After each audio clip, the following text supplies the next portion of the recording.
stuck in my ways. That's on them, letting cowards fill up they ranks. Goddamn, lost tribes got them following waves. Loyalty a lifestyle, nigga, I'm just saying. Yeah, I'm a saint, no New Orleans, it's going up. Next spot, we at the B&B. I'm turned up, I'll pull up in the SRT. Burning rubber, hey, U.P.K shit. Look, met her at the club, told her pull up to the lobby. She know I'm in the coat, we're all black, no Illuminati. This my other half, shit, I can't move without it. These my motherfucking brothers, yeah, what I'm gonna do without them, yeah. If it's beef, I can't wait to sink my teeth in. Niggas going overboard, they off the deep end.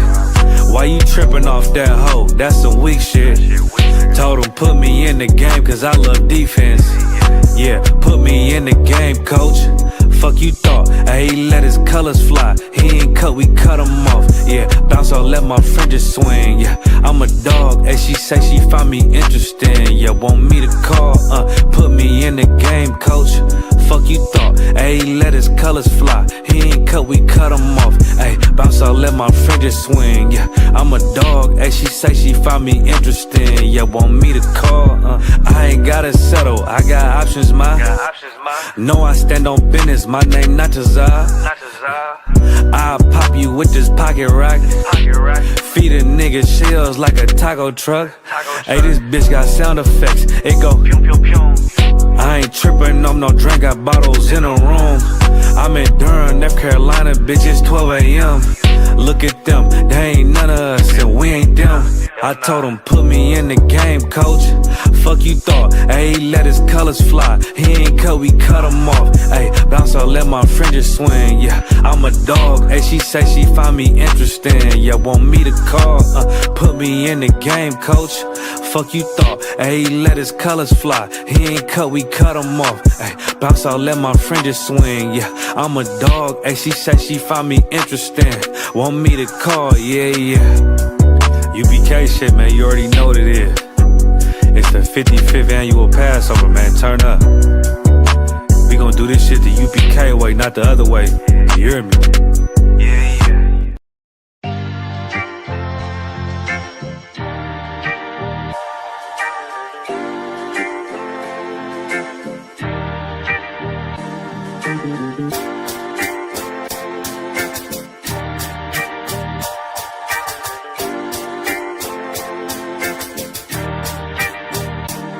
They said free the Palestinians, then celebrate the death of native Indians. How these other races gon' take us serious? They don't. It's silly thinking you can fight oppression with a vote. I'm so woke, I got sleep deprivation. Belly of the beast giving birth to a nation. You know how I feel to have culture and they take it. It'll never be peace, tell them free the reservation. Till it's backwards, they don't know that they exist no more. Ever try reaching out for help and you just get ignored? Pick up vices like drugs and try to fill a void. They get a youth life sentence for a killing, he was just a boy. Niggas poor, what we living for? Life a gamble, it's like 10 or 4. Police hands around your neck, they just hit record. We in war, man, this ain't the norm. But you don't know how I feel to be black. Yeah, you don't know how I feel to be black. Yeah, you don't know how I feel to be black.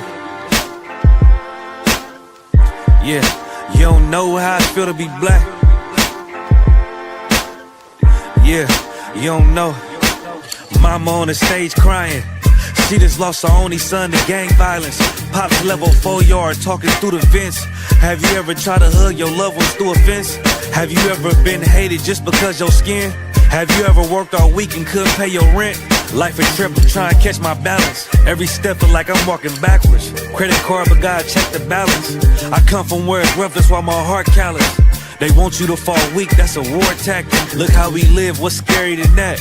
What you know about crossing the Darien Gap? Risk your life to live in hell or bury your kids. Either way we gotta suffer and they just get rich. Life a bitch, why I waste time telling you that? Cause if you ain't a nigga like me, you don't know how I feel to be black. Yeah, you don't know how I feel to be black. Yeah, you don't know how I feel to be black. Yeah, you don't know how I feel to be black. Yeah, you don't know. Shalom, Israel. It's that time again. The I.S.U.P.K. under Commanding General YAHANNA presents the Lord's 57th Annual Passover. That's right, the Lord's 57th Annual Passover, April 4th, 2026 in Houston, Texas. All black, Hispanics, and Native Americans are commanded to observe the Lord's Passover. This will be the biggest Passover to date. You do not want to miss this. Fresh lamb, fresh wine, and bitter herbs as commanded by the Most High. Only $200 per person, ages 17 and up. The biggest event of the year. There is only one Passover, and it's under Commanding General YAHANNA. See you there, Israel. Shalom.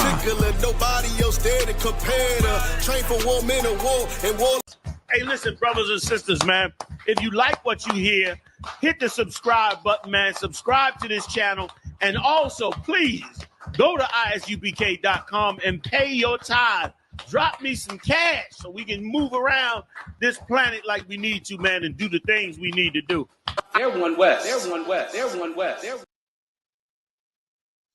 Hey, Shalom, Yahweh Bahashem Yashar Brakatham to all the brothers, Yahweh Shamar Alathan Bahashem Yahushai to all the sisters.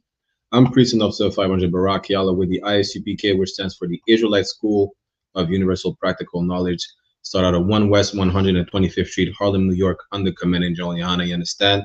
Since 1969, we're telling you the truth about everything you need to know about, which is really your identity.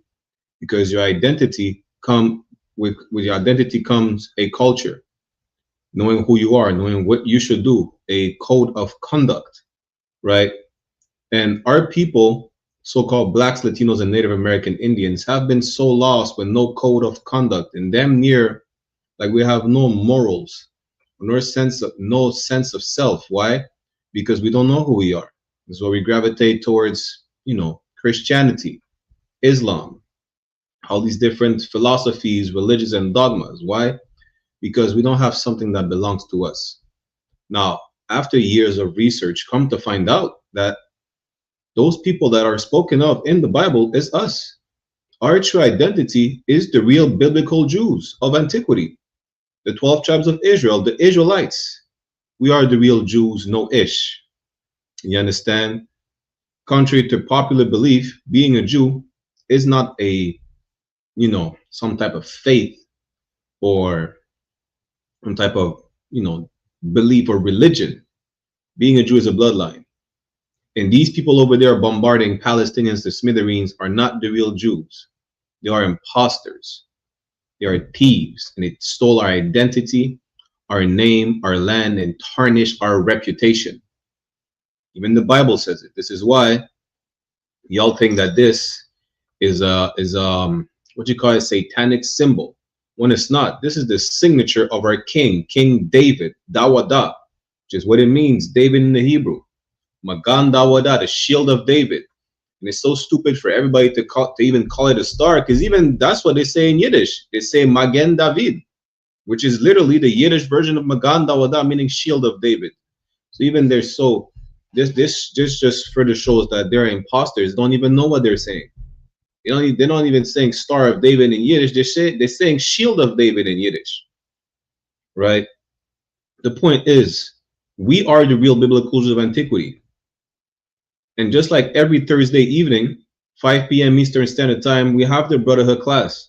1 week out of 2, taught in English and French, right? We learn how to love each other. We learn how to go back towards, the good side of our Father, the Most High God of the children of Israel, of Abraham, Isaac, and Jacob, the only one true living God, really. Not some rock, not a piece of wood, not a bird, or whatever people worship these days. Who knows? Goddamn, they worship oxygen today. You wouldn't be surprised, to be honest. But here's the point. The one and only true power on the face of the earth in the universe is our power.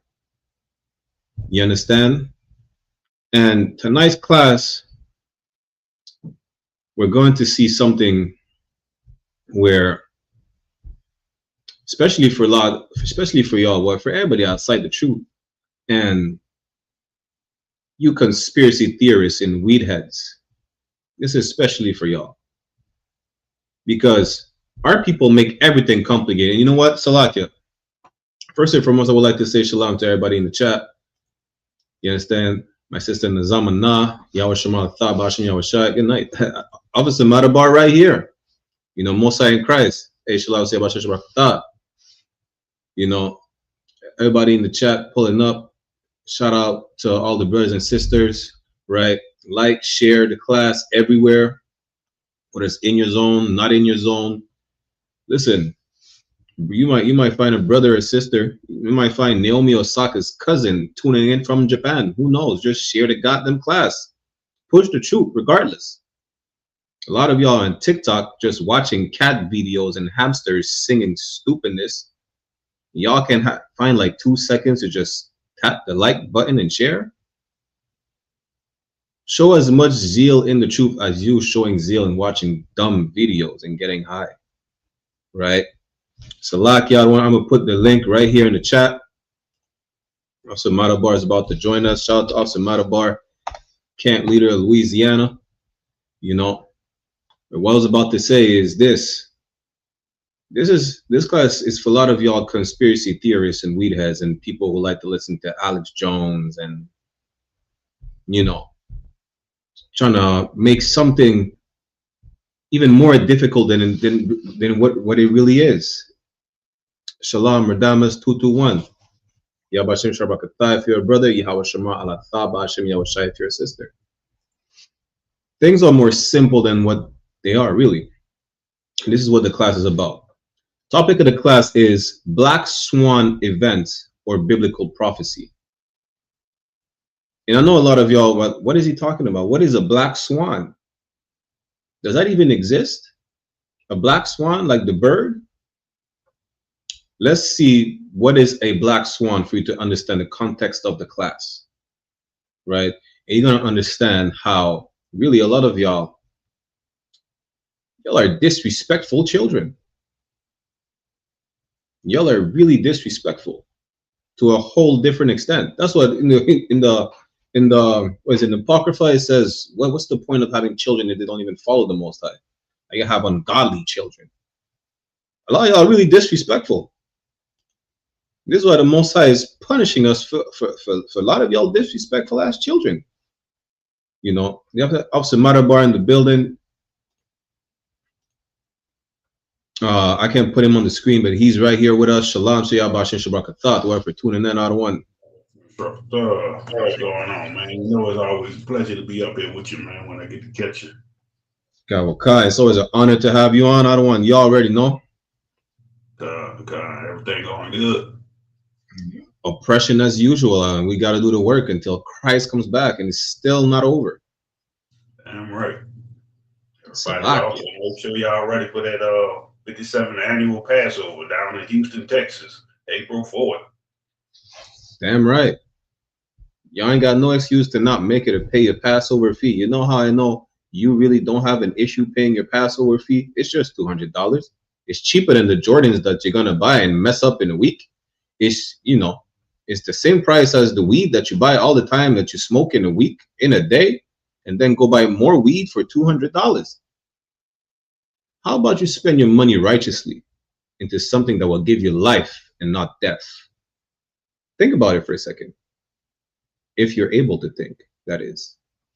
But Salaki, let's get back to the topic. Let's define what is a black swan event for y'all to be able to understand the climate that we're in and the topic and the context of the class, right? So I'm going to share my screen and I'm going to show you what is a black swan event. In Salaki, I don't want Officer Matabar, of course, if you want to chime in at any moment, sir. Ain't no sweat. I chime in whenever. Kawakan. Let me zoom in a bit. So a black swan event, let me see. There you go. Here's what's a black swan event. A black swan event is a rare, unpredictable occurrence with massive widespread impact, which people try to rationalize as predictable after it happens. A concept by Nassim Nicholas Taleb in his book, The Black Swan. Let me scroll down a bit more. No, you know what? Let me keep reading right here. Salakia. These events are characterized by being extreme outliers, having severe consequences, often financial or societal. Societal meaning having something to do with society, and being explained away with hindsight bias. Key examples include the 2008 financial crisis, the 9/11 attacks, and the COVID-19 pandemic, which fundamentally changed landscapes, but were unforeseen by standard models, which is the problem. This is the issue we're facing, right? Because they're saying these events have been unforeseen. The Black Swan event, essentially, why wasn't it Black Swan? Because swans are bird related to the duck family, right? People will call them long-necked ducks or whatever. And they're typically white. Nobody could have ever thought about seeing a black swan ever. But here's the problem. A black swan, no matter how rare it is, do exist. It's like seeing a white lion or a black panther. It's even more rare than seeing some of these animals.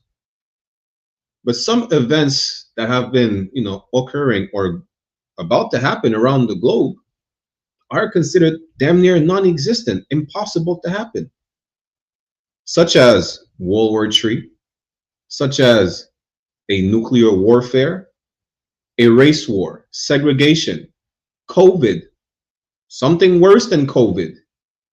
They say 9/11. Who would ever have thought that?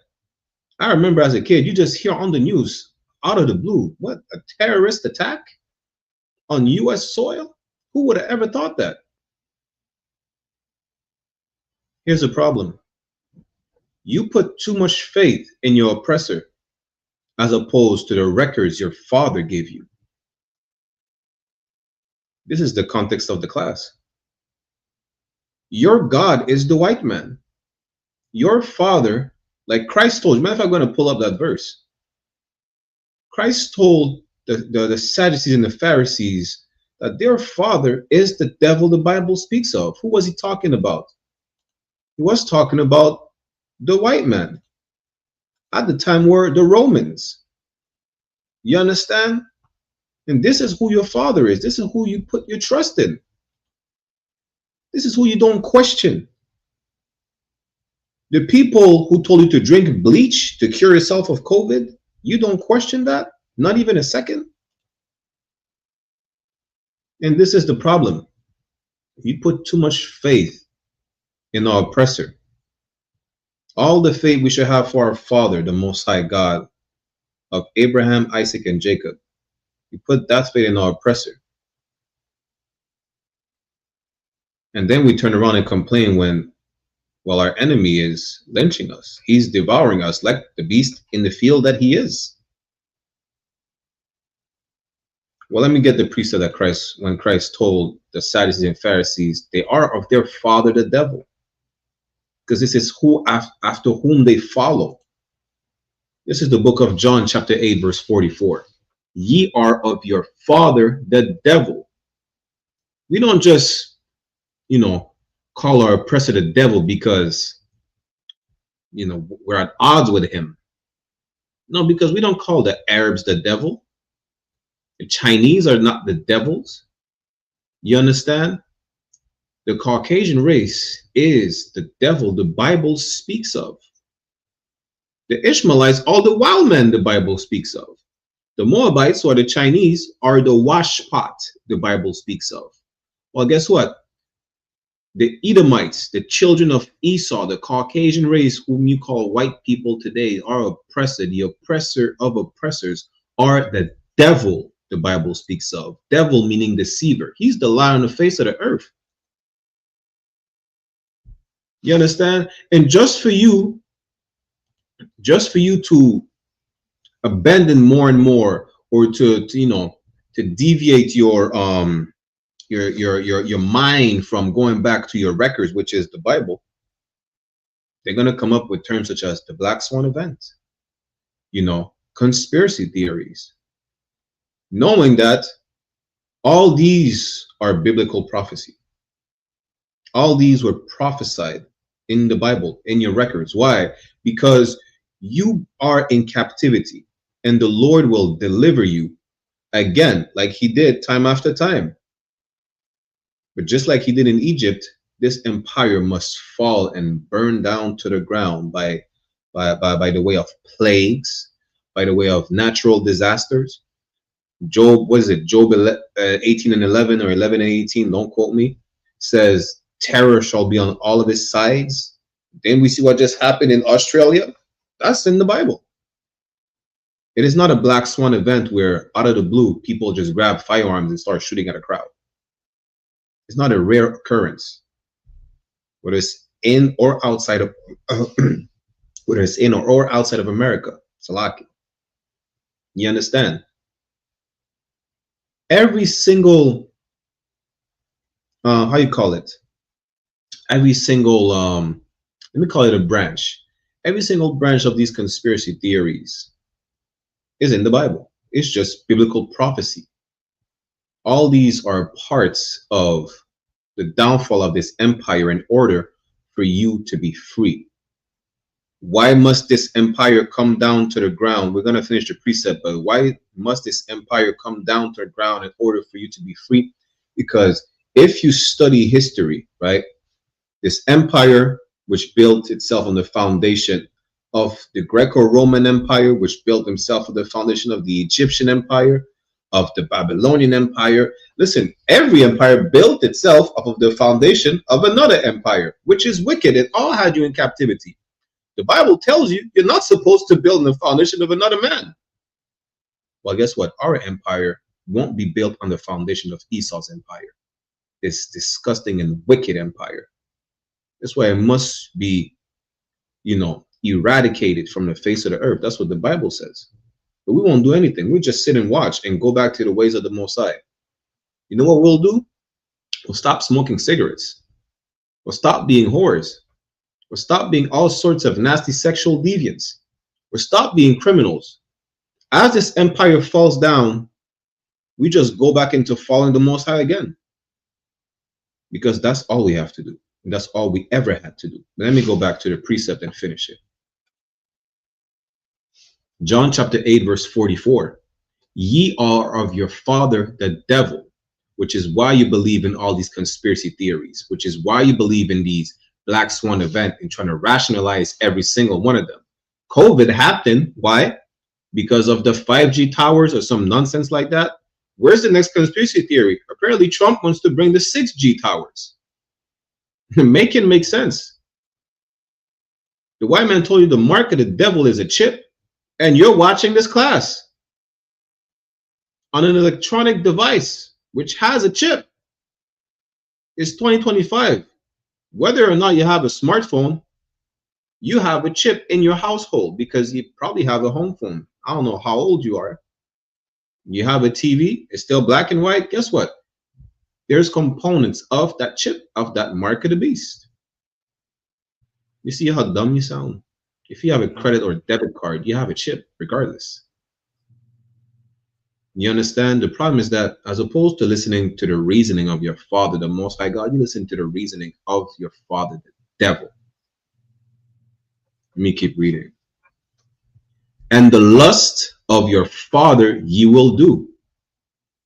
Everything they do, you want to do. That's why our sisters are whores, not because it's natural, because they want to be like white women.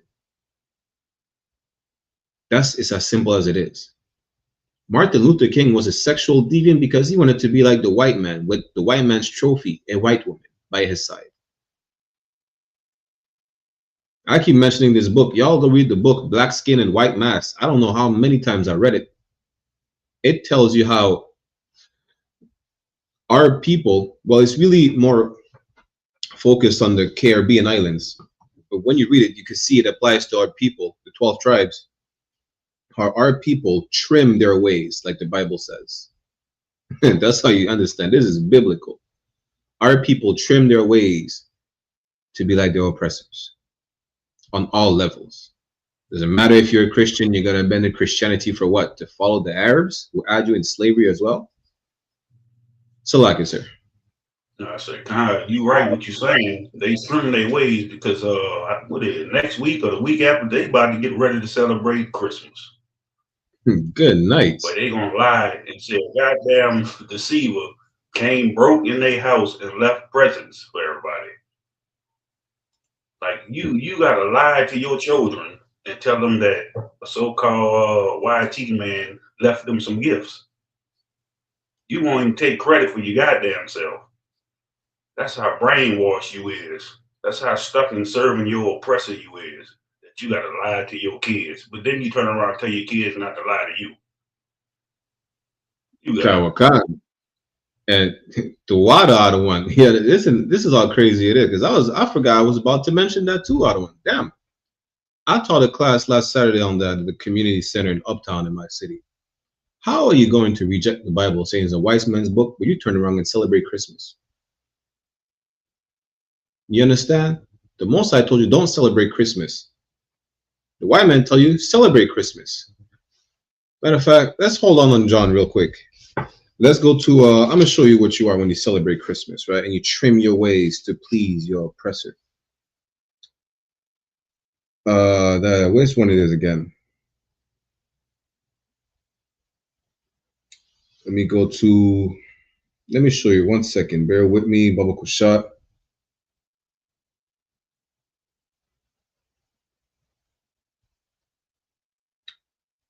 Bear with, I think is it Ezekiel 23. When do you celebrate Christmas, whether you believe in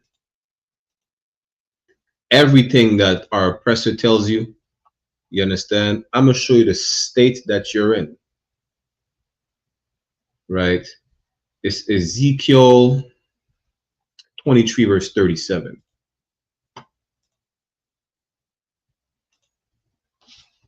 It says, Ezekiel chapter 23, verse 37, that they have committed adultery.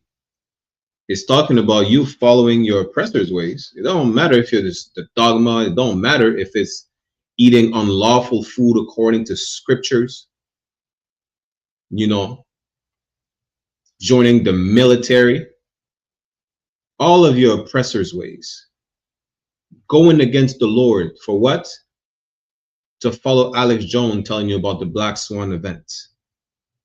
Going against the Lord for what? To fight for this country who lynches you the moment you come back, if you come back in one piece or in a couple pieces.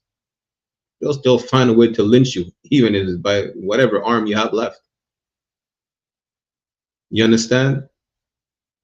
They have committed adultery and blood is in their hands. Why? If you go by what, according to the law, adultery is punishable by death. You understand? Adultery is, the blood is in the hands of the adulterer and the adulteress. And the Most High refers to you in some instances as his children and sometimes as his wife. Why? Just to show how disloyal you are. You are as disloyal as an adulterous wife when you fall after these other nations, when you bow down to these other fake deities. You understand? That's why the Most High refers to you as a wife, just to show you how disloyal you are. You understand? He refers to you as a child, right? Because the children is a precious thing to a father. He refers to you as a wife because, like a wife is a property to her husband, and we belong to the Most High. But also, when he calls you an adulteress, is because you're as disloyal as a whore, and that's what you are. You're a prostitute. It's like it. That's what you are when you fall after these other nations. You don't even get paid. Damn, that's diabolical. You understand? They have committed adultery and blood is in their hands, and with their idols have they committed adultery. This is how you understand it's a metaphor, because, you know, it's not talking about physical adultery. It's talking about turning your back on the Most High God to follow after these other nations, as an adulterous woman would turn her back on her husband to sleep with another man. Blood is in their hands as for the adulterer and the adulteress, according to the law. Let me keep reading. And have also caused their sons, whom they bear unto me, to pass for them through the fire to devour them. Listen, that's you telling your children, listen, you have to go enlist in the military, because you ain't nothing if you ain't gonna enlist in the military. You know, come to Christmas. Why? Because it makes me happy. Children don't give a damn about what the adults tell them. You know how I know? Because children don't listen. They don't pay attention. They have the attention span of a newborn puppy. The child has to be taught, and it has to be damn near implemented in him to follow Christmas, to follow all these customs that don't belong to us. Like, you tell a 3-year-old happy birthday, they can't even speak. They won't even remember those words. How do they know they have to celebrate their birthday every year? Because you make them do it. How do they know they have to celebrate Christmas every year? They don't, but you make them do it. You program them into sinning. That's how you sacrifice your sons. It's talking about your children. You sacrifice them, right? When I say who didn't bear unto me, again, as the nation of Israel, compared to a wife, as we multiply, we bring forth children, and those children belong to the Most High. We sacrifice these children by what? By teaching them the works of voodoo, telling them where you should be proud to be a Haitian because voodoo freed the country. Meanwhile, that was propaganda by the French. Why? Because they were too embarrassed to say that the people who they have as slaves beat them, were smarter than them and stronger than them. That's why. Yes, I ain't gonna be too long when we get back to the topic of the class, but that's just heavy how Officer Badabar just brought this out. You understand? Y'all want to talk about the white man this, the white man that, and we shouldn't follow the Bible. Y'all gonna go celebrate Christmas next week. Y'all gonna expect a fat white child molester to come down the chimney in the middle of the night while you are asleep to bring what? Gifts to your child? And a matter of fact, I think one of them just got arrested for like child pornography or molesting children at the mall. He was crowned the best Santa of the year. Damn, y'all really hate your children, and it shows. Because all you have to do is turn back to the Lord to protect your children. As opposed to that, you know what you do? You turn back to the most profane fornicator, who's Esau, which is the biblical of the Caucasian race. And then you're shocked that your children are hurt. You're shocked that Santa Claus is a child molester and that you let your child sit on his lap. We're not shocked because we know the nature of our person, that we should not follow them. You understand? Salak Yadawan.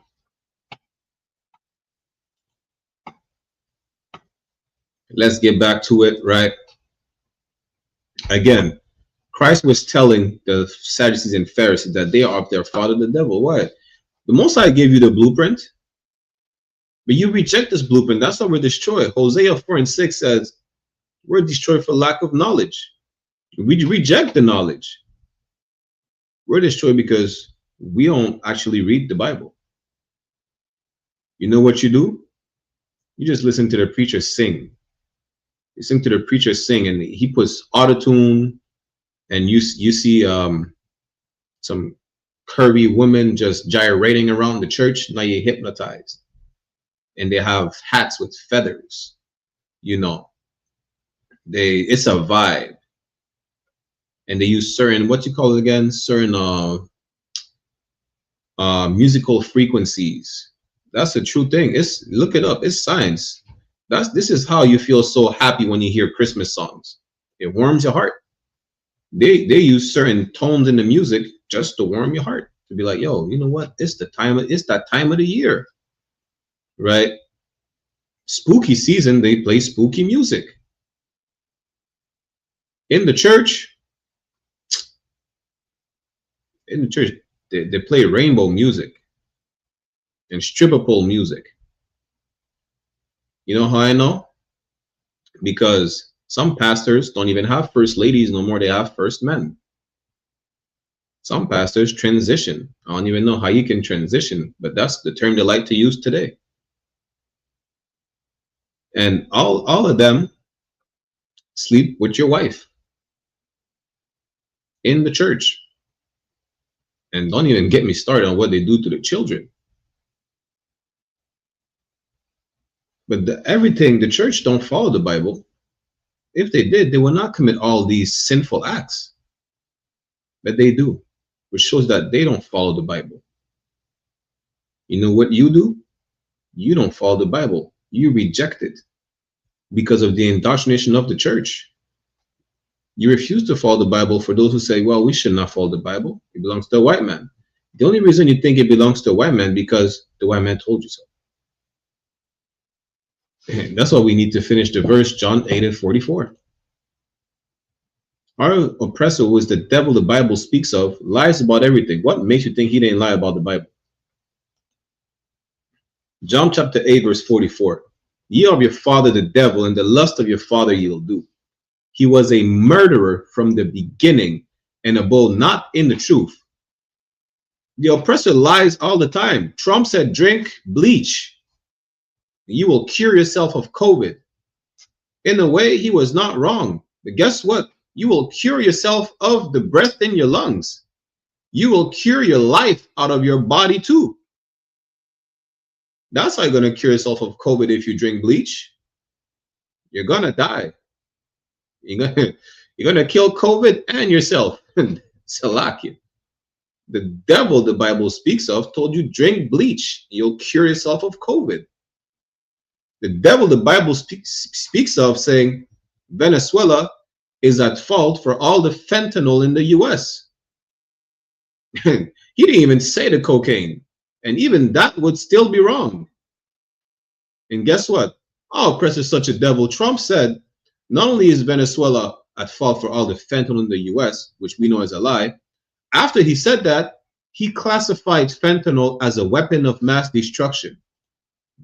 Do we have to remind you of what happened when they were seeking quote-unquote weapons of mass destruction in the Middle East?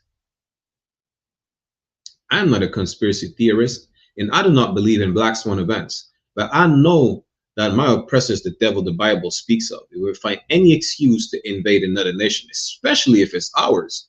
And I know biblical prophecy that an impending world war on a nuclear level is about to take place.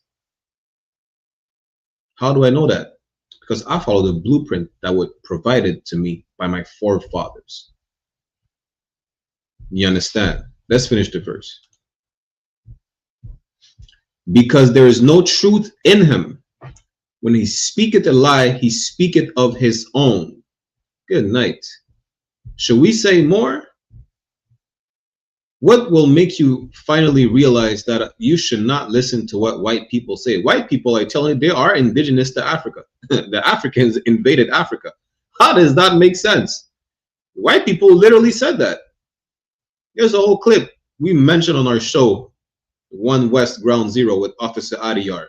The white man says the real indigenous people are the colonizers. Like, how you call yourself indigenous and a colonizer? And then you're going to tell me that we should listen to what our oppressor says? Good night. Let's finish this. For he is a liar and the father of it. It's simple. Why would you even listen to anything that the oppressor says? The oppressor who will go ahead and lynch you and then make it seem like it was a self-unaliving. You want to listen to him? You're a person that plants narcotics on you just so he could arrest you, not just to fill a quota, but he could arrest you and charge you with something and have you incarcerated on false pretenses. You gonna listen to him? You're a person that made your women hate you. Tell you, listen, to the core. You know why our women hate us so much? because there's our woman as their lieutenant. Your oppressor that told you you don't need a man, and now you turn around and say, well, black men don't want us, black men ain't shit or whatnot. Your oppressor make you think that way. Now you realize you were conditioned to think that way, and you still want to follow the people who made you think that way? How does that make sense? It's a lot, one. I need help explaining that. I need help understanding that, because apparently, you know, maybe I'm not the smartest person, but I could recognize the devil from miles away. The same old person that tells us we're savages and we're bloodthirsty criminals. When you look at, historically speaking, they're the worst. Listen, these people have a unquenchable bloodthirst, so much so that they are worse than Genghis Khan. If you know who Genghis Khan is, and to be worse than Genghis Khan, boy, you have to be a monster on a different level. And this is the people who you decide to listen to. And this is the problem. First and foremost, we have to show you how you should not listen to the people who are pushing these conspiracy theories about, you know, Black Swan events, or these events may not happen, or what should happen, or whatnot. You know, we gave you the last two classes with Officer, shout out to Officer Kazaka Imad and Officer Malak, right? We brought to you the best prepping episodes. All you have to do is get right with the Lord, because you could stack up everything. You rather listen to white men tell you, yo, stack up all the food in your house, you'll be prepared for everything that's going to happen. You could stack up rice to the ceiling, unperishable food to the ceiling. The Lord doesn't have your back if you do not obey. Let me get that real quick. Let's go to Ecclesiasticus. What is it? Ecclesiasticus 2. Bear with me 1 second. Go to Ecclesiasticus chapter 2, verse 13. It's the book of Ecclesiasticus chapter 2, verse 13. Woe unto him that is faint-hearted. You're weak-minded. You let all these conspiracy theories play in your mind. Now, I'm not saying that you should not get prepared. You know, I'm not saying that at all. But you rely solely on all the YouTube videos you've been watching. You rely solely on the conspiracy theories. So much so that a lot of y'all didn't take the vaccine thinking, yo, we're turning into X-Men. We're turning into mutants. Metal is attracted to me. Listen, I took the vaccine. You know what? My superpower was to be trying to, you know, turn into a fireball or something like that. So like the torch, like the human flame. You know, I can light a fire with matches. That's it. But I can't turn myself into a fire. I can't breathe underwater after the vaccine. I cannot be a physical magnet. Y'all listen to all the conspiracy theories because you're weak-minded. You don't trust in the Lord with all your heart. You don't. You trust in the white man, though. You trust in the white man. So much so that he made you believe that he infected you with syphilis. He made you, he got you to not come to the doctor anymore. If you're dying of some type of disease and your only choice is to come to the doctor, like, no, I ain't going to the doctor. White people are going to set me up. I know.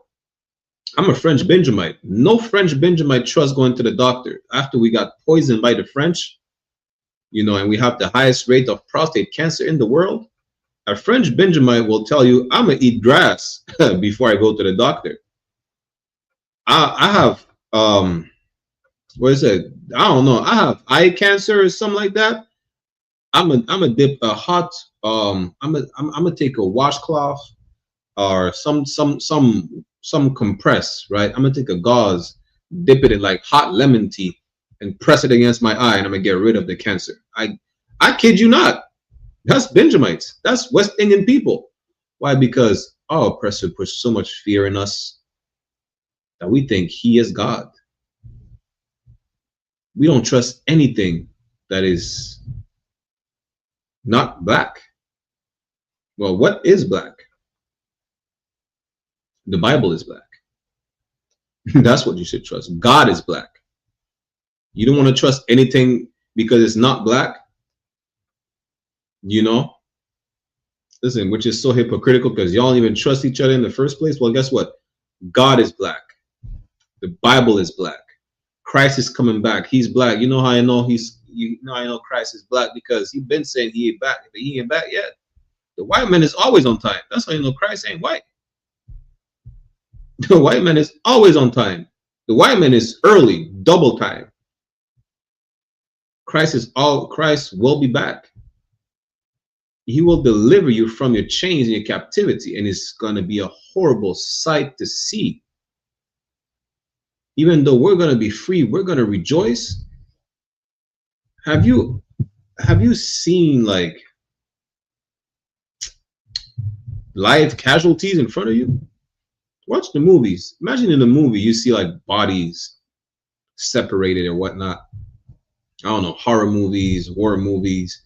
Imagine this amount of casualty on a planetary scale.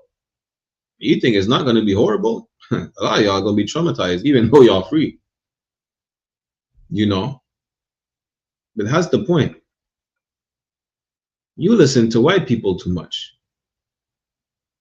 You believe everything they say. You're going to watch movies thinking, well, this is the time that we're in. Some of the movies are true, that this is our time that we're in. But guess what? You know where they got the script from? The Bible.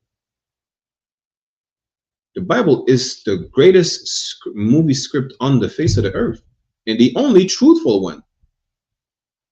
And that's how they come up with these movies. I brought this movie out. I rewatched that movie like 3 times out of 1. It's called Greenland. The second part is coming out, I think, next week or next month. You see how oppressors are panicking?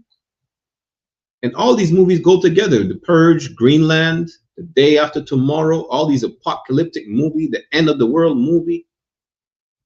They got that from the Bible. And this is the problem.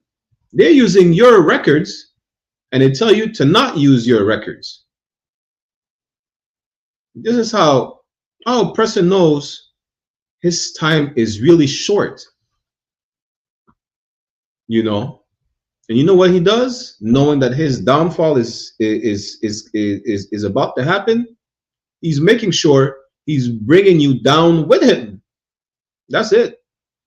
Hey, shalom, brother. Yahweh Hashem Yahweh Shabbat word for tuning in. That's really it. That's why you have to abandon following. Listen, I'm gonna tell you this, right? I don't know who's seen the movie. And of course, Officer Matabar is in the building with us. If you want to chime in on one any moment, right? I don't know if anyone's seen that movie. It's called, I think, South Central, right? Remember, I think it's around the end of the movie.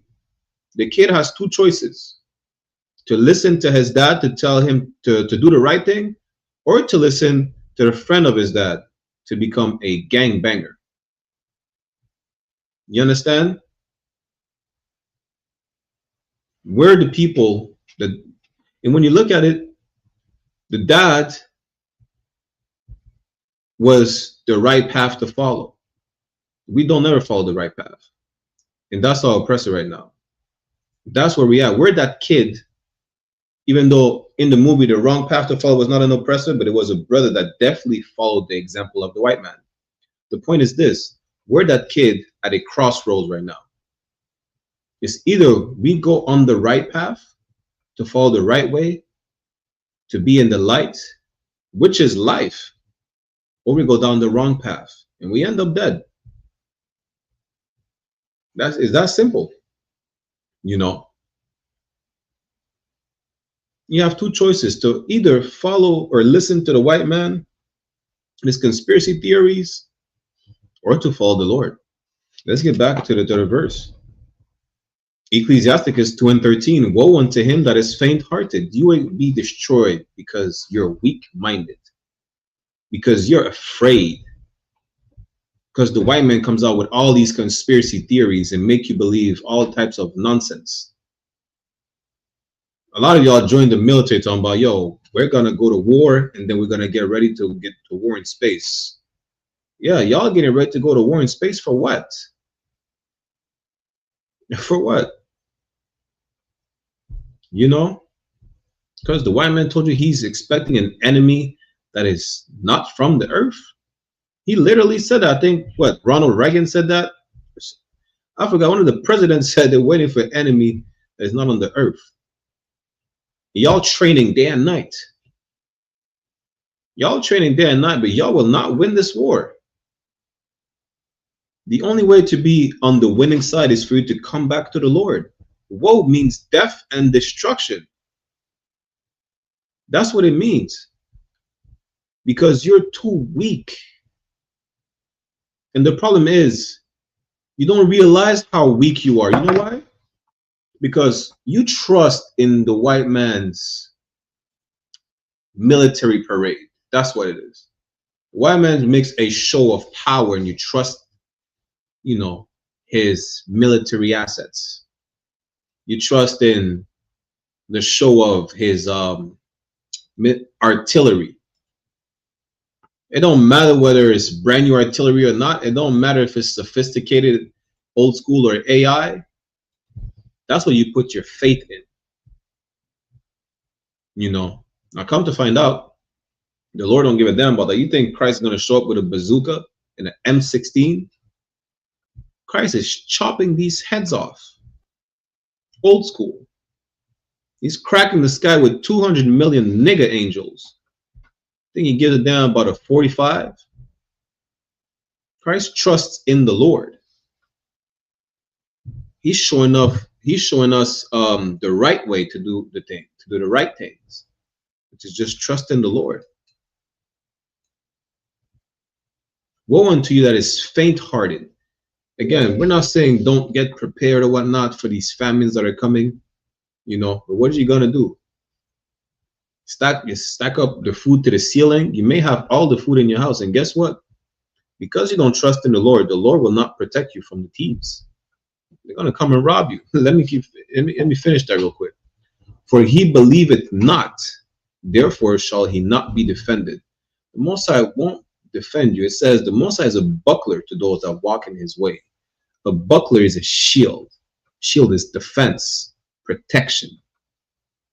If you're weak-minded, which is what it means to be faint-hearted, right? Most High won't protect you. You'll be at the mercy of these thieves and murderers and who knows what they want to do to your wives and children. You'll be at their mercy because all you have to do is listen to the Lord. Let me jump down to verse 17.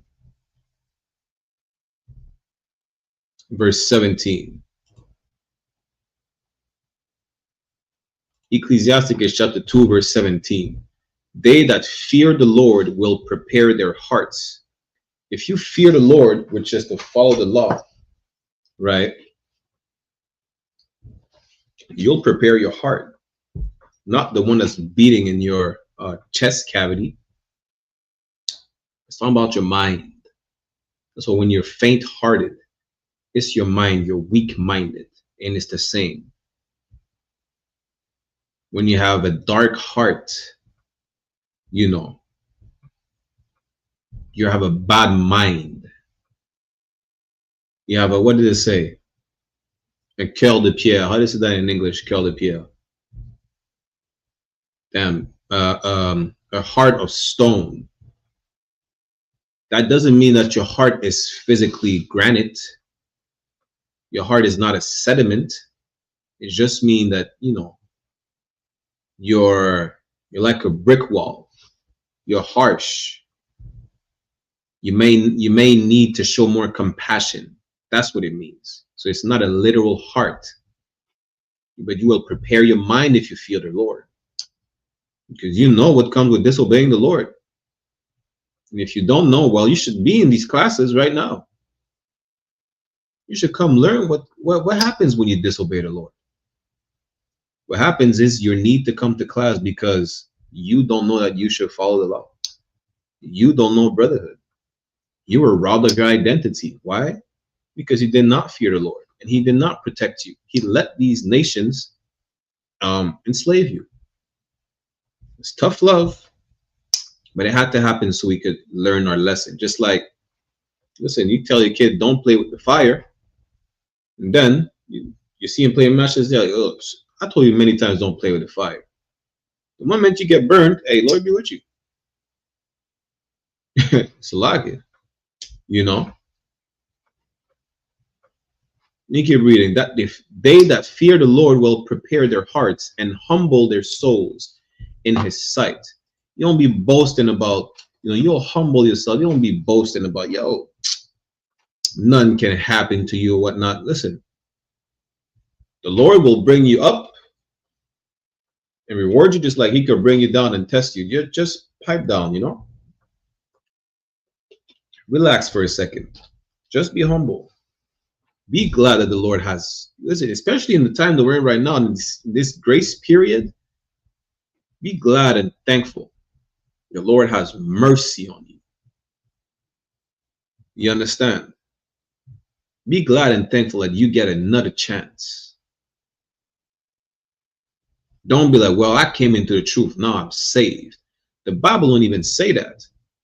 I don't give a damn. The Bible don't say that. The Bible says, he that shall endure till the end is saved. You have to endure till the end. Prepare your heart to endure until the end and humble yourself. You understand? Let's go to verse 18. Ecclesiasticus chapter 2 verse 18 saying, we will fall into the hands of the Lord and not into the hands of man. Why? Because the Lord will protect you. If you prepare your heart, and if you fight your demons, and if you don't be faint-hearted and fail to obey the Lord, or if you drop back to that dark place full of demons and you can't fight, and you let them win, now you go sinning again. You don't know what will happen. All this food that you stacked up to get prepped for a famine or World War III, someone's going to come steal it. Why? Because you were too weak to not smoke cigarettes. That's why. You're so weak you couldn't stop yourself from smoking a cigarette. It attracted someone, like someone's in that house smoking. Whatever they're smoking, they're in there. They might have something I want. And these people will come in your house and rob everything. The point I'm making then is the Lord will protect you, not the oppressor. Let's finish the verse. For as his majesty is, so is his mercy. You understand? The oppressor will not protect you. You know what the oppressor will do? He will leave you to die. He will leave you for dead. The oppressor, especially in these days that are coming, the Bible says that there shall be sedition among men and people will take their own action in their hands. I'm just paraphrasing. That's in 2nd Ezra. You see how the police officers are saying, we have a family to go back to. We're scared. We want to go back to my family. Well, these days are coming where, as opposed to use that as an excuse, just to shoot you, to drop you on the ground, unalive, it's going to be a real thing where they have families to go back to. They're not going to want to literally risk their lives. They're not going to come. I think it was like a year and a half ago. I think it was in Chicago, somewhere in the Midwest. The police said it doesn't matter what 911 call they receive. They're not coming on the scene unless there's a loss of life. They're not. You get mugged. Who knows what incident may happen? They're not going to show up. Times are coming where your 911 will be the I.S.U.P.K. The men of the Israelite School of Universal Practical Knowledge under command of YAHANNA. You're not going to have a choice. You're going to realize that you won't have a choice but to follow the Lord. Because all that faith that you should have for the Lord, you gave it to someone, to a nation that despised you, to a nation that never gave a damn. to a nation that is, how does it describe again?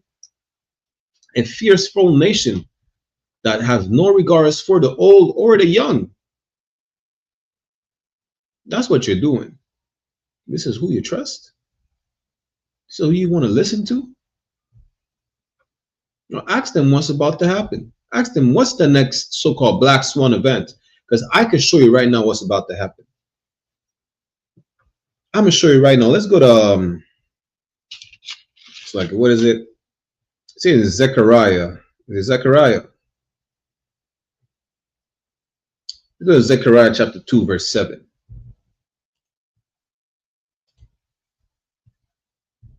I'll show you what's about to happen and why is it about to happen.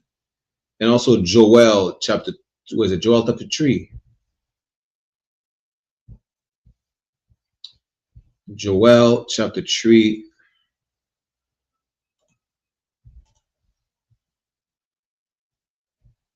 Matter of fact, let's start at Joel and then we get Zechariah.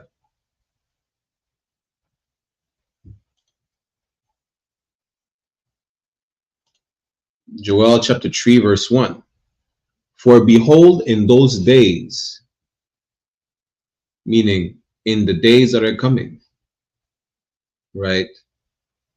Behold, in those days and in that time, it's talking about a period of time, right? When I shall bring the captivity of Judah and Jerusalem.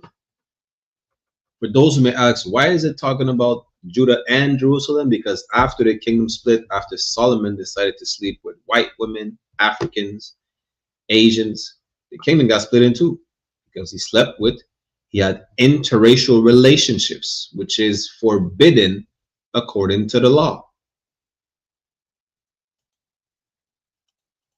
This is to free us from captivity. Verse 2. I will also gather all nations and will bring them down into the valley of Jehoshaphat.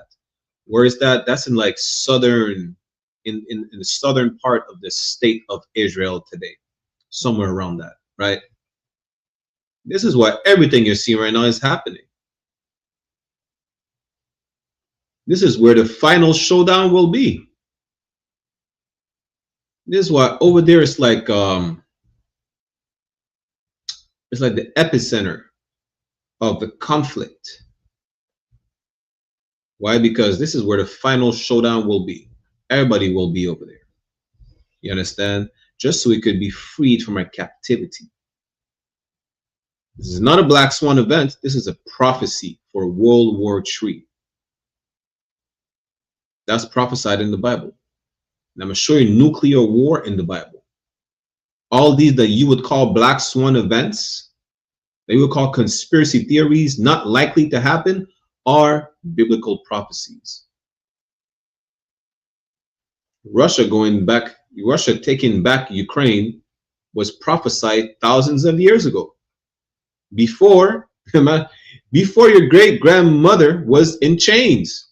Imagine that. Before the American Revolution. This was prophesied before the transatlantic slave trade happened. Biblical prophecies were here before the Black Swan events, and your father told you so. But you refused to listen to your father, the Most High God of Abraham, Isaac, and Jacob. You decided to listen to your father, the devil. You decided to listen to white people who told you to not listen to your father. Just like all these hoodlums that tell you, don't listen to your parents. Smoking weed is cool. Now you smoke weed listening to the hoodlums on the block and you're a drug addict. Or your parents trying to protect you. You're saying, no, I want to be cool like them. I want to be cool like such and such on the block and have a nice car and jewelry, you know, and women and whatnot. Now you're in jail because you sold drugs. You probably unalived someone. Who knows what you did? I could tell you what you didn't do. You didn't listen to your parents. Just like you didn't listen to the Most High God. Let's get back to it. Joel chapter 3 verse 2, I will gather all nations and will bring them down into the valley of Jehoshaphat and will plead with them there for my people and for my heritage Israel. That's why they're about to unalive each other from all sides, north, east, south, west, northeast, southwest, whichever sides. Bombs are going to be flying, bullets are going to be landing, bodies are going to be dropping. Why? Because they had you in captivity. Because you're in chains. You are still a slave. That's why. Under them, all these nations. You are oppressed by all these nations. They have put their hands on you. And just like a good father would protect his children and defend his children, he's coming to our rescue. He's sending our king, our leader, to come deliver us. But these things must happen before he makes his entrance on the scene. You understand? This is why all these are happening. There is no such thing as a black swan event. But there is such thing as biblical prophecies, which we are seeing unfold every day. Let me finish that. We'll go to Zechariah, right? Whom they have scattered among the nations and parted my land. That's why they're going to go to war. World War III will happen for one sole reason. To have you delivered from captivity. This must happen. This empire must come down to the ground in order for you to be freed from captivity and in order for your empire to be risen up, built from a new foundation, which the blueprint is right here in the Bible, in your records. Let's go to Zechariah chapter 2. We start at verse 7.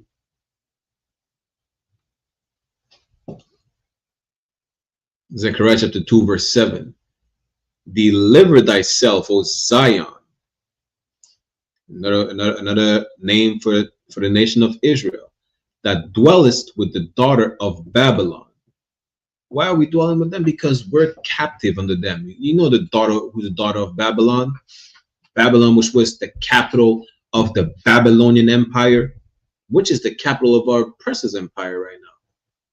Babylon the Great, the daughter of Babylon, is America. You understand? This is what the daughter of Babylon is. Babylon fallen like never before. The epicenter of our oppressor's empire is America. Verse 8.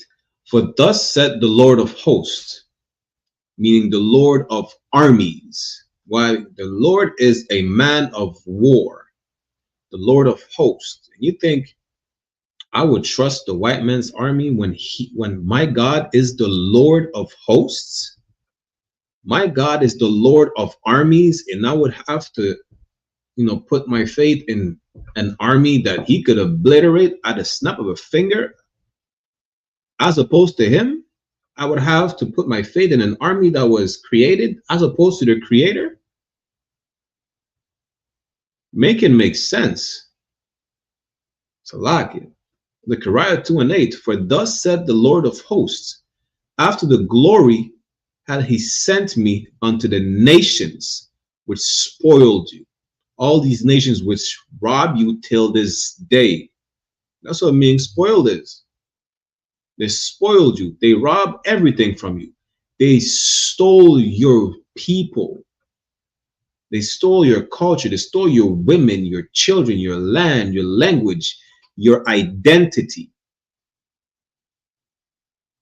Listen, it's still not enough. They stole everything and they still want more, right? After the glory had he sent me unto the nations was spoiled you, for he that toucheth you toucheth the apple of his eye. You know what the apple of his eye mean? La prunelle de ses yeux in French. Is the most precious thing for the Lord. That's why it's happening. You're trying to rationalize these black swan events. You're trying to rationalize and find a reason for, you know, the society collapse, Bitcoin, the Chinese, BRICS. The Muslims are saying, well, Islam is multiplying across the face of the earth. They'll take over. The China's saying they're the next superpower, you know. Or listen, whatever people are saying, whatever nonsense people are saying, this is the only thing that matters. All this is happening because all these nations had a hand in your captivity. It's that simple as that. See, I told you at the beginning of the class, right? Especially for y'all weed smokers and people who like to listen to conspiracy theorists. Y'all make everything complicated for no reason. It's simple. The Bible says, I'm going to show you just now, that if we listen, we'll be rewarded. If we disobey, we'll be punished. The problem is, as a punishment, we'll be, you know, driven to captivity time after time. But the nations that had us captives did the most, especially the latest one. They did the most. The Mosai never told them, feed us the alligators. The Mosai never told them, castrate us and use our women in sex slave harems. The Mosai never told these nations to do such atrocities to us, but they did. You know, they did. This is why the Mosai will render them devastated. That's why. And they all had a hand in our captivity.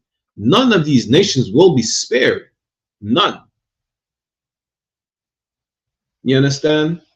This is inevitable. Listen, to all you trying to save all these nations, you're trying to save the Edomites, you're trying to save the African, you're trying to save whoever. Why don't you try to save your people and have your people know that they will finally be free? You understand? It's that simple.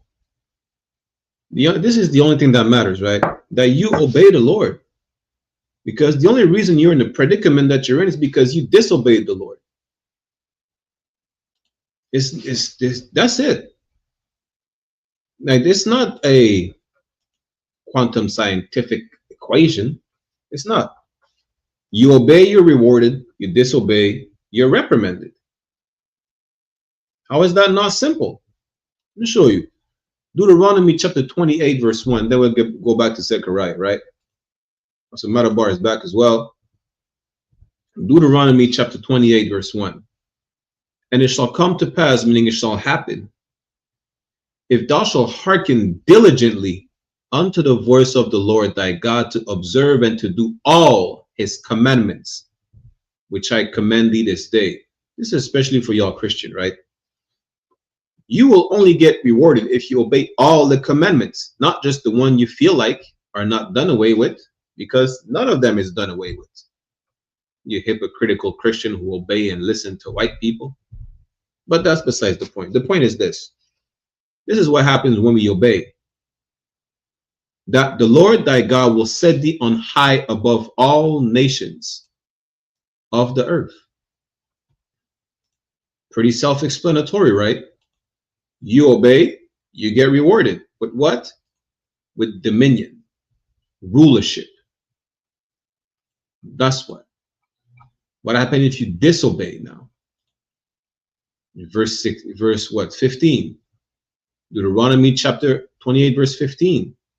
But it shall come to pass, if thou wilt not hearken unto the voice of the Lord thy God, to do all his commandments and his statutes, which I command thee this day. Now the opposite of verse 1. Verse 1, if we obey, we rewarded.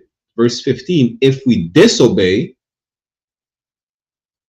that all these curses shall come upon thee and overtake thee. It's that simple. We're cursed today. High blood pressure, black on black crime, no knowledge of self, no heritage, no language, being disrespected every day by these nations. We're cursed. And we know we cursed. You know how we know we cursed? Every time something bad happened to black people, it's like, God, why? Why is this happening to me? Why is this happening to us? You will know why if you read the Bible. You would know why if you would stop listening to white people that tells you the Bible is a white man's book. You would know why if you came to class. Listen, I cannot make it more simple than that. I try though. I can't. I make it as simple as possible for anyone to understand. A child would understand this.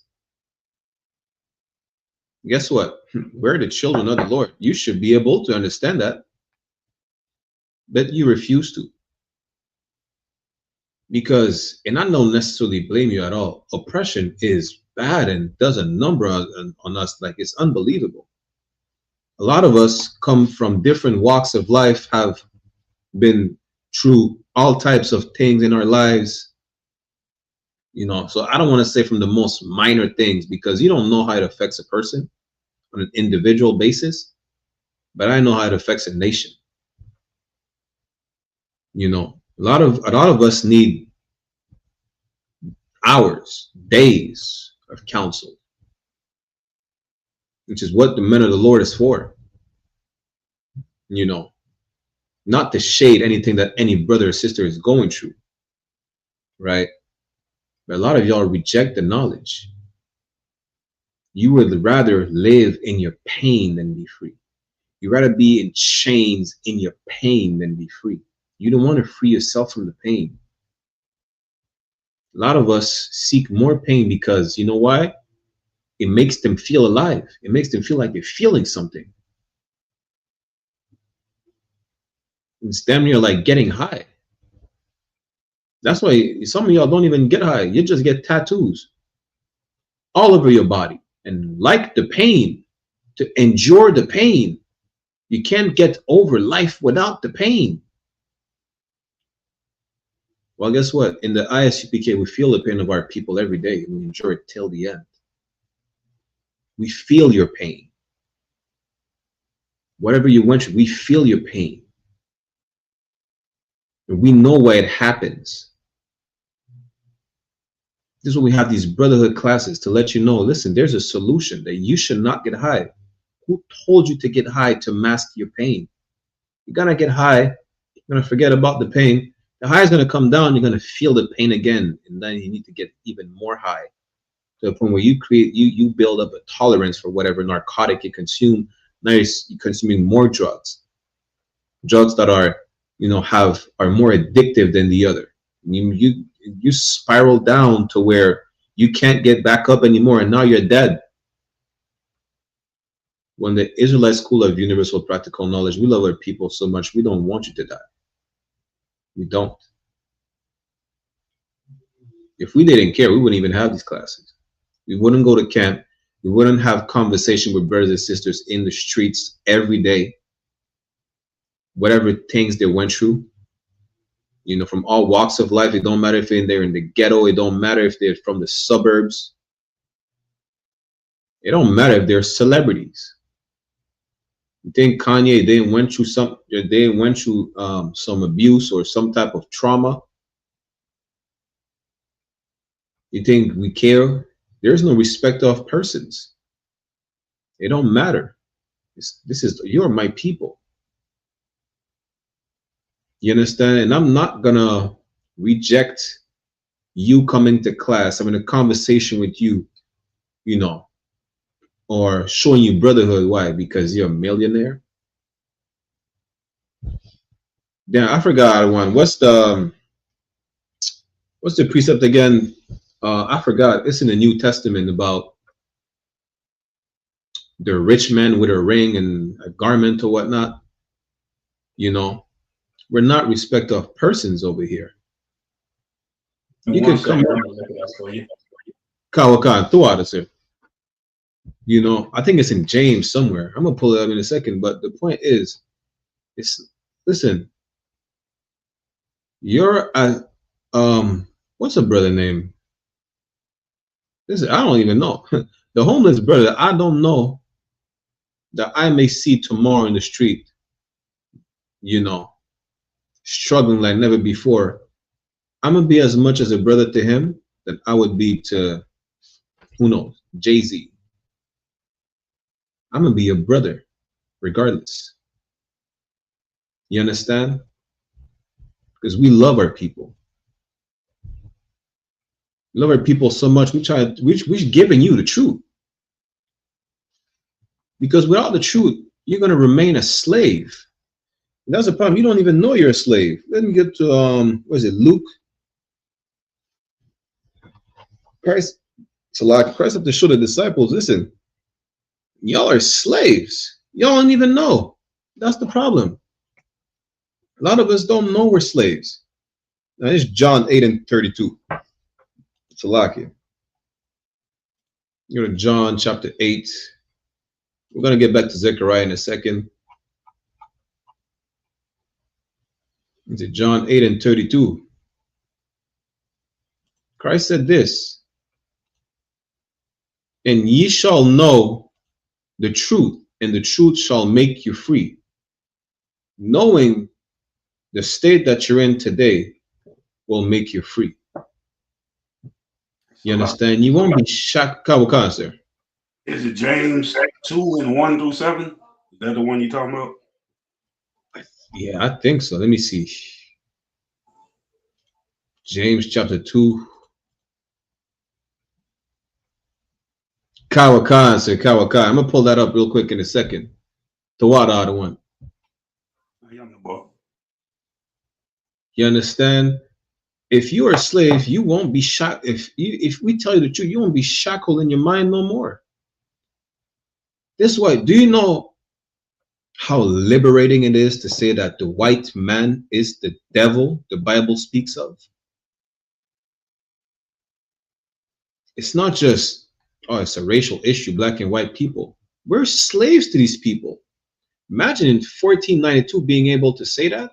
You were not. You were lynched. Today it's like, especially after, integration and still being lynched today in 2025, being able to realize who the enemy is, knowing that you're not at fault. Sidebar before I pull up James, right? I posted a clip in French of a brother that's saying he won't keep saying,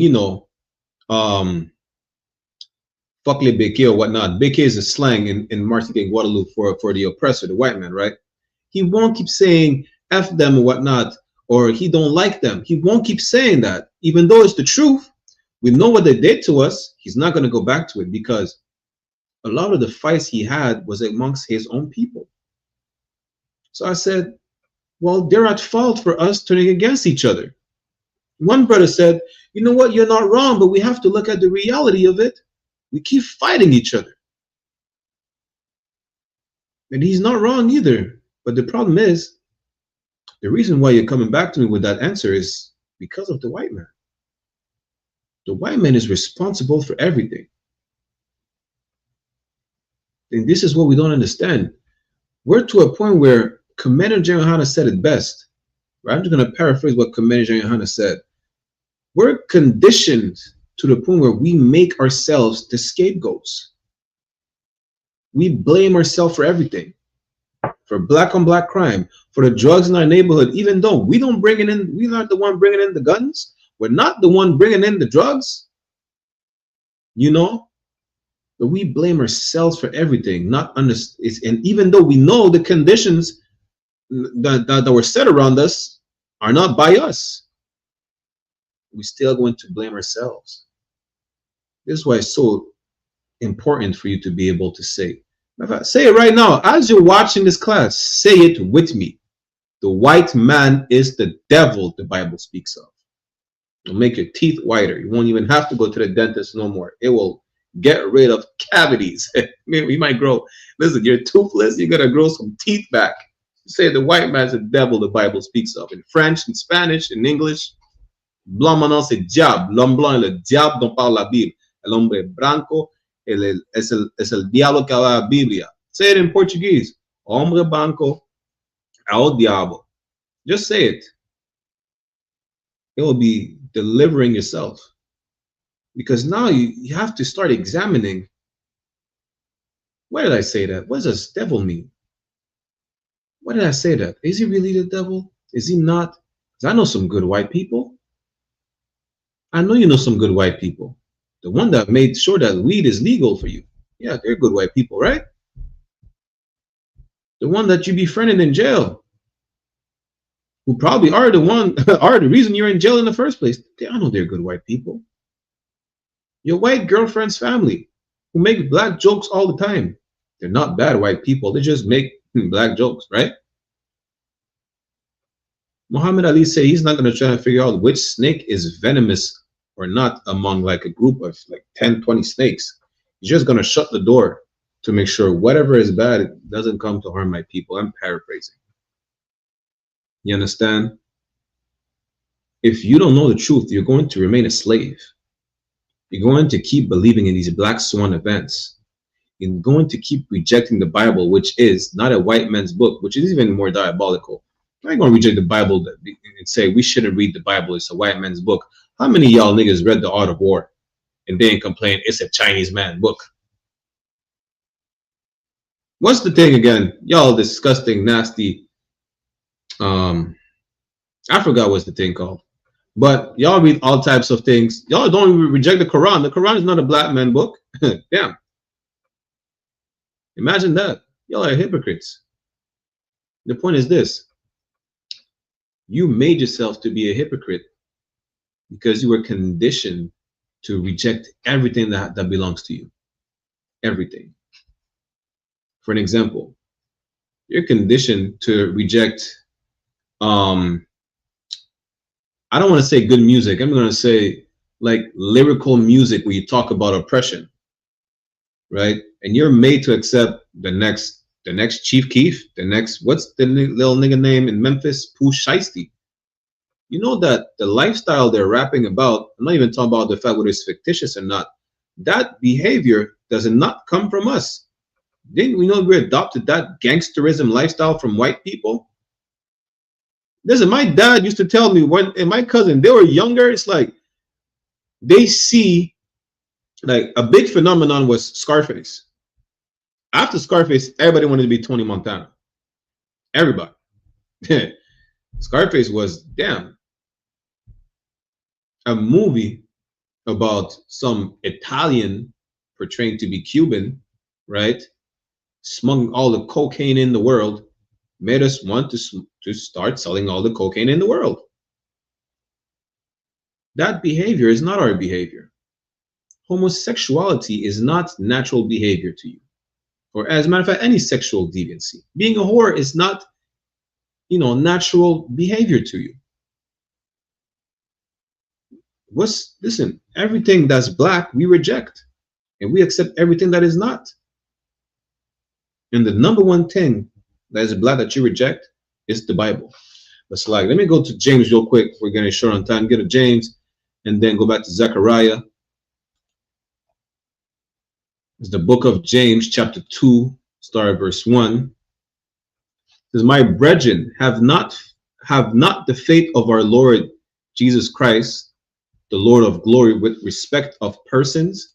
I'm going to say exactly what I was talking about when I said I'm going to be a brother to Jay-Z, just like I'm going to be a brother to the man that's, homeless, that didn't eat in a week, that probably couldn't take a shower. Why? Because they won't let them even in a community center or in a gym.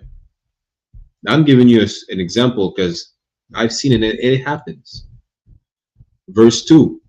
For if there come into your assembly a man with a gold ring in goodly apparel, and there come also a poor man in vile raiment.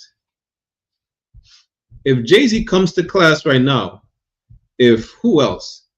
Lil Wayne or damn, you're from Louisiana. I don't want to like it. Birdman with gold ring. Birdman, young NBA boy.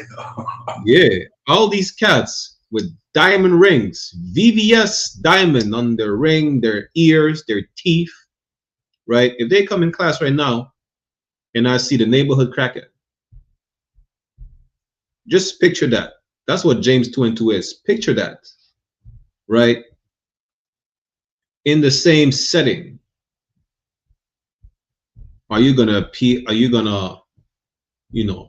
more brotherly or strike more of a conversation with Jay-Z? Are you gonna Salakia. Is that how they say in English? They're gonna suck up to him? Pause, no diddy. You know? Is that what you're going to do? Let's see. Verse 3. And ye have respect to him that weareth the gay clothing. Good night. That speaks for itself. Salakia. That speaks for itself.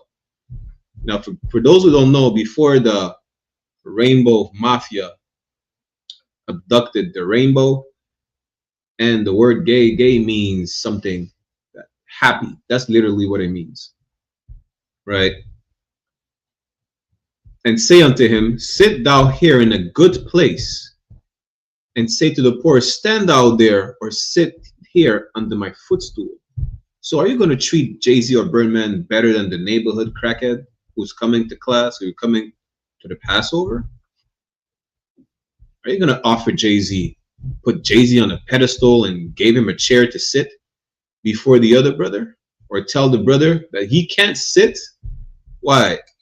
Because his pants are the same pants he's been wearing for the past 2 weeks, full of crumbs and, you know, not looking appealing to your eye.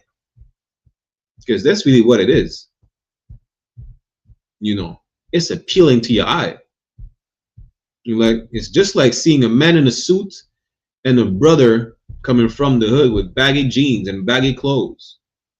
You speak to that man with respect, or you speak with him like it's an honor to speak to him, like he's a president, or he's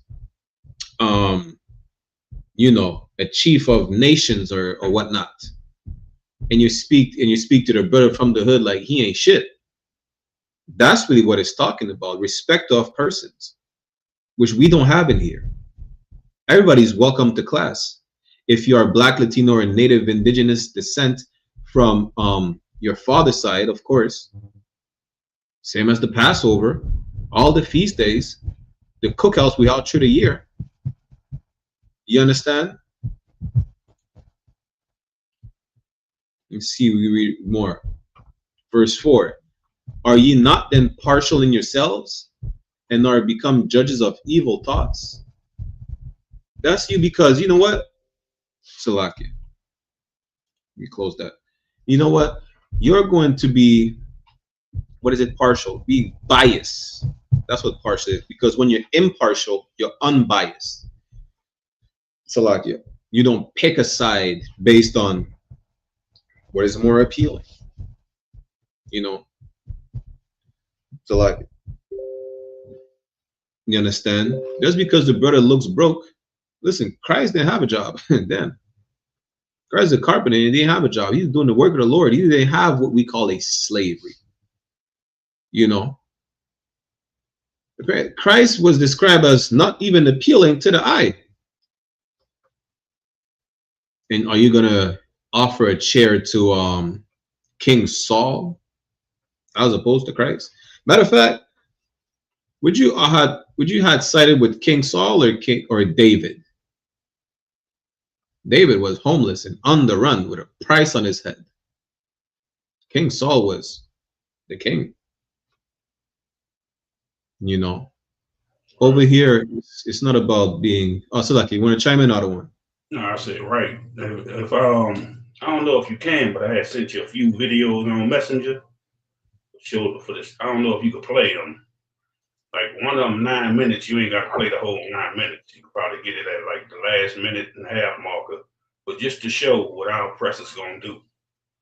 You know what I'm saying? They know that we supposed to be in rulership over them. Kawakan, let me see if I could pull it up because I didn't have my Messenger open. Oh, good night. Kawakan, 1 second.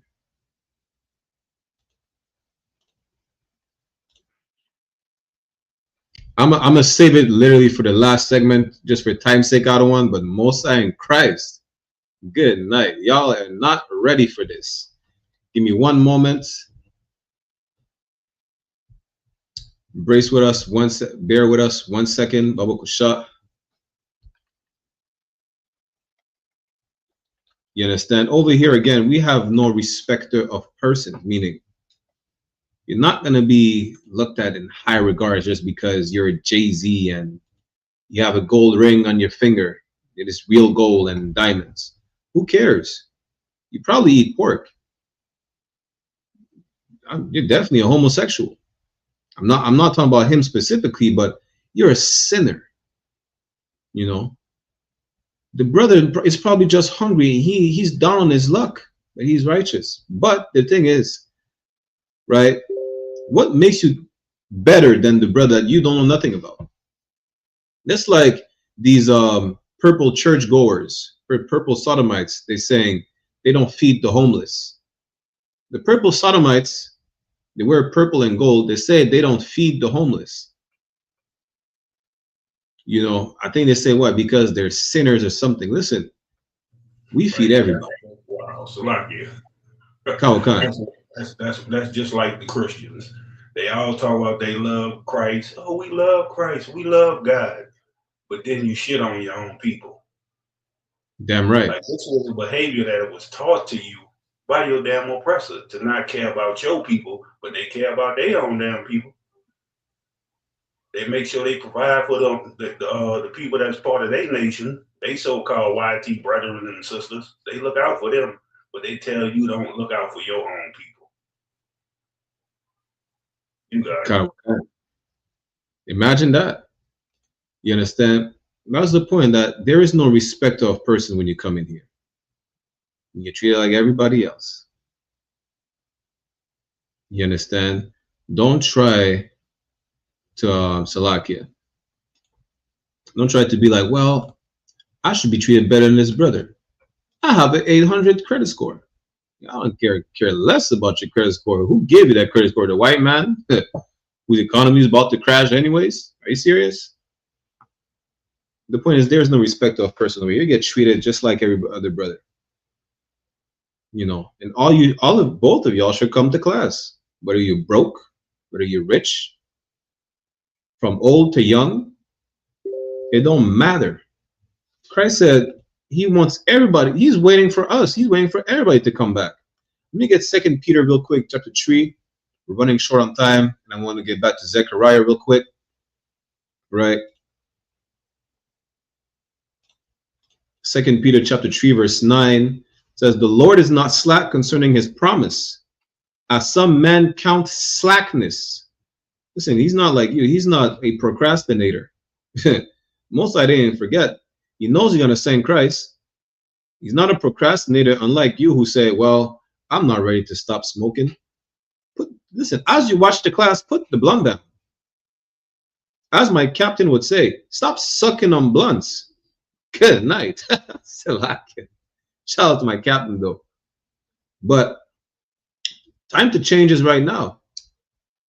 Time to get right is right now. You procrastinator, you know what? I need to smoke this last cigarette. You're going to smoke the last cigarette, and then you know what? You're going to feel the need to smoke another one and buy another pack. Just throw the pack away. It's that simple. He said that's going to be your last piece of bacon, pork bacon. That might be because you might have a heart attack. Just throw the pork bacon away. Go get you some beef bacon, some lamb bacon, some deer bacon. Like, there's so many bacons you can make, and you have to settle for pork as if it's the only bacon on the face of the earth. Imagine that. Stop making excuses. The Most High didn't forget about you. You understand? And he's not a procrastinator. Let's keep reading. But his long suffering to us, on us, Salakia, but his long suffering to usward, not willing that any should perish. He wants everybody. He don't care about Jay-Z, Birdman. It's not about just, the neighborhood crackhead to make sure he get right. Everybody needs to get right. All the nation. There's no respect of persons. It's all the nation. Whoever it is. From the ex-military to the cop that just got hired, that like, you know what? Maybe I cannot be a police officer. Maybe I should just leave and find another job that doesn't oppress my people for the white man. You understand? There is people from all walks of life. And he's waiting for us because he don't want any of us to perish. But that all should come to repentance. That all of us should come to repentance. Verse 10. But the day of the Lord will come as a thief in the night. That day of the Lord, I don't even know how Christians say they're waiting for the day of the Lord. You're really not. You really don't want the day of the Lord to happen. Because, I mean, this is the day of the Lord. This is the black swan event that people think will not happen. But the day of the Lord will come as a thief in the night, in the which the heavens shall pass away with a great noise. Listen, it's talking about war. It's talking about thermonuclear war. All these bombs in the sky, all these alarms ringing. Y'all be like, what the hell is this? This is what it's talking about. Christ cracking the sky open. He's not going to be quiet. You think you loud kicking in the door? Christ is going to crack the sky. The hell with kicking in the door. And the elements shall melt with fervent heat. That's nuclear war. It's not a black swan event. This is biblical prophecy. It's also in the Old Testament in Zechariah 12 and 14, where it says their eyes shall melt in their face and their tongues will melt in their mouth. You know that you could just Google it. The only thing that could do this is a nuclear bomb. Nuclear war is in the Bible. It is not a black swan event that may or may not happen. It is a biblical prophecy that will come to pass. Let me finish real quick. The earth also and the works that are therein shall be burnt up. Let's get back to Zechariah real quick.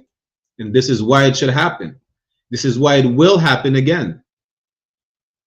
Zechariah chapter 2 verse 8. For thus said the Lord of hosts, the Lord who is a man of war, the God of hosts, the God of armies.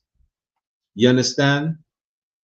After the glory had he sent me unto the nations, which spoiled you, for he that toucheth you, toucheth the apple of his eye. The most precious thing to the Lord. The most precious, the only people that he cares about. You know what they did to us? They skinned our newborn babies alive and fed them to alligators. They still hang us to the neck by today. You understand? They scalped our men and women. So much so that a lot of indigenous communities, you know what they're saying? They're saying they had a matriarchal society. That is a lie. They had a patriarchal society. And when they started having a matriarchal society, it's because all the men are gone. Dead and gone. Why? Because how oppressive the goddamn devil the Bible speaks of. That's why. Just like he removed the black men in the black household, he removed the Hispanic men in the Hispanic household. He removed the native men in the native household. Now, who think they run the show? Women. That's it. When we say a black woman is the white man's lieutenant, it encompasses so-called blacks, Latinas, and native women. But they were made the lieutenant. They were not born to be the lieutenant of the oppressor. They were made, they were conditioned to be the lieutenant of our oppressor, to destroy us even further than we already are. You get me? Zechariah chapter 2 verse 9. For behold, I will shake my hand upon them. All these nations will get it. None of them will escape the judgments of the Lord. And they shall be a spoil to their servants.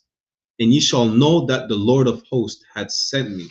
Listen, what we're about to witness is, you see how Pushaisi said he'll get him back in blood?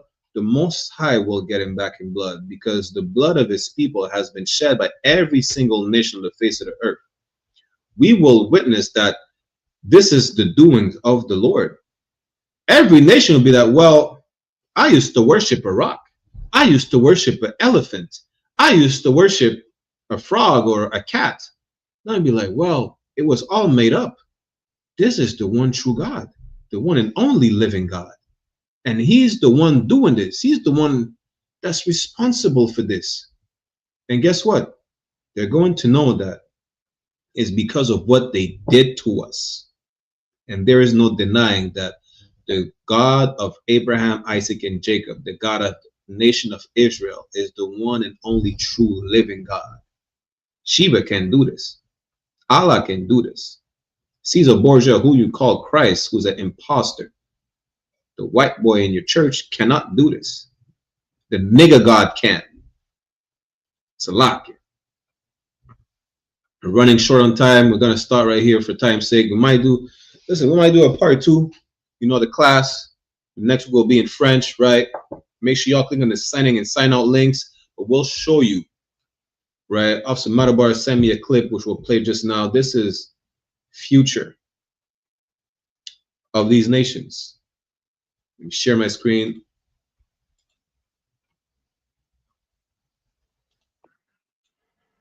Hi. Nico says she want to bow down, kiss the boots of the men of the Lord. Is that right? Yeah. Most High Christ will give Isaiah 49:23. They shall bow down to thee with their face towards the earth. And So you got to bow down on the ground.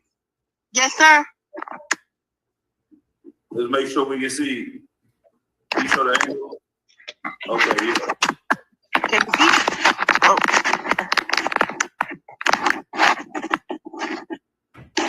I'm right. Give him your hand.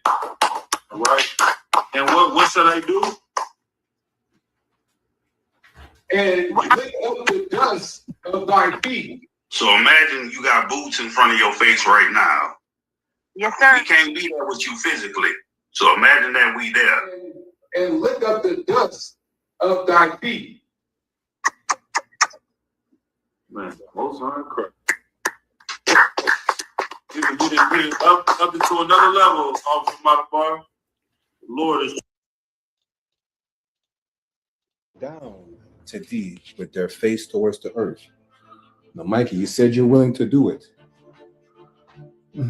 Then bow down with your face towards the earth. And this is the other step. And lick up the dust of thy feet. Now, I'm not asking to stick your tongue out and lick our boots. That's not what I'm saying. But it says, kiss our boots. You understand? Now, here's what I'm going to do for you. Right?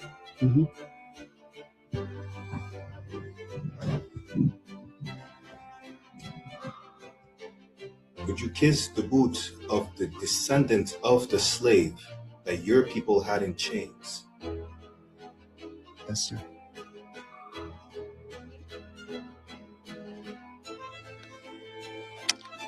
Most High in Christ, give Mikey a hand. He is truly a remorseful descendant of the slave masters who had our people in chains and who is still unaliving our people by the thousands. Hey, we're gonna start right here. Yeah. Salakia. We're gonna stop right here, you understand? Right, we're gonna end the class right here. And this is not a Black Swan event either. Our oppressor bowing down to us, requesting mercy, is not a Black Swan event that may or may not happen. It just did. And that's not the first nor the last time it happens. With that said, we're gonna end the class right here. Getting security announcements. Officer Matabar, Salakia, sir, anything you want to add before we close the class? Hey, Shalom, Yahweh Shem Yisrakata, Yahweh Shabbat, Thamba Shem Yahweh Shah, and always, always a pleasure coming to class with you, rocking it out with you, man. Most High in Christ. Yeah, Most High in Christ. The water to you, sir. It's always an honor to have you on the class. So that was Officer 5000 Matabar to Louisiana. Y'all tune into ISUPK Louisiana. Whether you're down south or not, it don't matter. Just come to class. You understand? With that said, we're going to close the class right here. Y'all make sure y'all get ready to tune into General Muhammad's scripture breakdown on ISUPK One West online classes on YouTube. With that, every single brother, I'll say Shalom, Yahweh Ba'ashem Shurakatam, and to all the sisters, Yahweh Shemala Tan Ba'ashem Yahweh Shai. The water.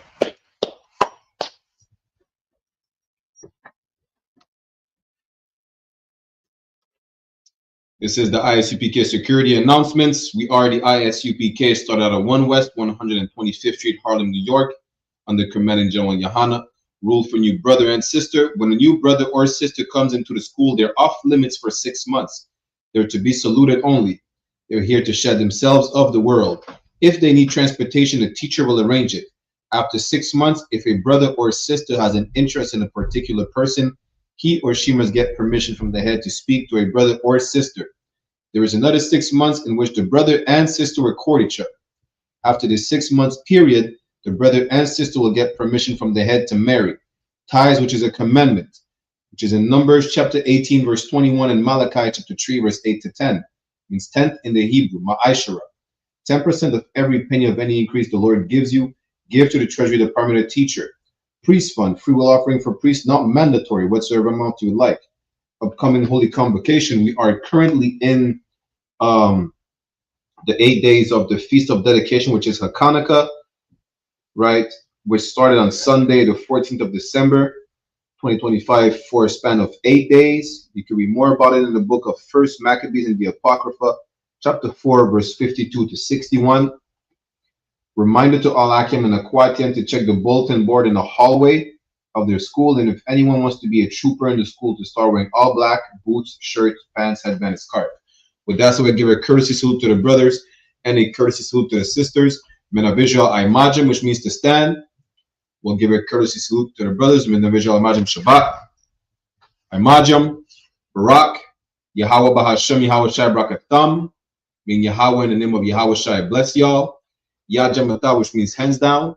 Sar, which means to turn. So turn and face the sisters. We'll give them a courtesy salute as well. Mina visual imagine Shabbat. Imagine, Barak, Yahweh Shamar, Alatan Bahashem, Yahweh Shai. Mean Yahweh, watch over y'all in the name of Yahweh Shai. Yajamata, class dismissed. Again, Tawada Officer Matabar for joining us today.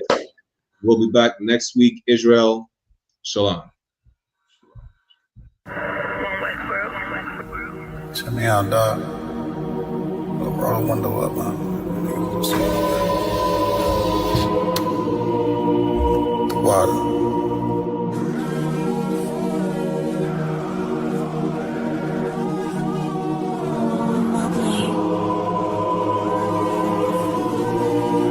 Ain't no better, dog, brother. The son of a king. I don't Balenciaga. I might just wear Kyla. I might just wear the Pradas, but I'm thinking long term, so I might say the dollars. We ain't no better, I'm just being honest. I should've went to college, but I was thinking violence. It's a one West world, we the fucking livest. Break it down, we break ground, we don't break no damn promise. Let's get active, dog. Don't tell me how you feel about it. These cats saying too much, they ain't learn enough. You maxed out the first quarter, I'm still warming up. These niggas tossing up a brick, they can't score with us. Who gon' come against us? On the Lord with us. Them niggas riding for you. Hope they ride till they crash. Put my name in your mouth, I put my belt to your ass. I ain't running no race, I just hope that I last. All them niggas you look up to, I consider them trash. Only time you seen a leader was in Wayne hand. Niggas will dap you, then pop you with the same hand. I'm a main player, I stick to the game plan. He don't really fuck with you, that's your main man. Them niggas came through and made your city hot.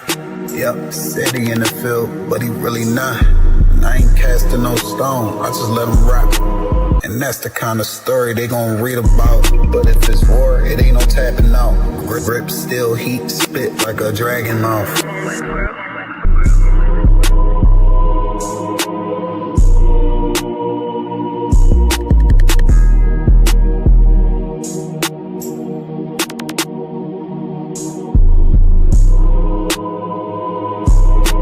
Shalom, Israel.